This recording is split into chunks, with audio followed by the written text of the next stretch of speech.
तो दोस्तों विनोद कुमार शुक्ल की एक बेहतरीन कविता है कि जो मेरे घर कभी नहीं आएंगे मैं उनसे मिलने उनके पास चला जाऊंगा। एक उफनती नदी कभी नहीं आएगी मेरे घर, नदी जैसे लोगों से मिलने नदी किनारे जाऊंगा। कुछ तैरूंगा और डूब जाऊंगा, कुछ तैरूंगा और डूब जाऊंगा।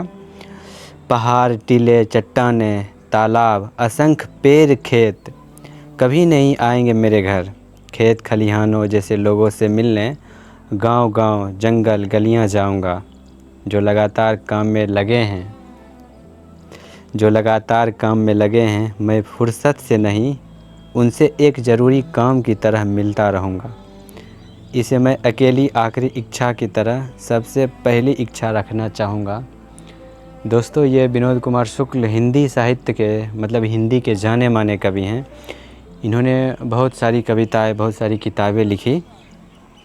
अगर इस कविता का सार देखा जाए तो कहते हैं कि अगर मुझे किसी रिश्ते को निभाना हो तो मैं ये क्यों इंतज़ार करूं कि वो व्यक्ति हमसे मिलने आएंगे तभी मैं उनसे मिलने जाऊंगा।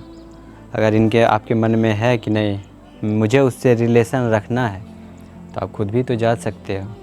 मतलब बहुत लोग ज़रूरी नहीं समझते हैं ताल्लुकात रखना, मिलना। अरे क्या ही हो जाएगा, वो पहले आएंगे तब मैं जाऊंगा। लेकिन इस कविता का अर्थ है कि अगर आपके अंदर प्रेम है, मन है, लगाव रखना चाहते हैं तो आप वो क्यों आए, आप पहला संबंध, पहला हाथ आप खुद बढ़ाओ। तो ये एक अच्छा कविता लगा, अच्छी कविता थी।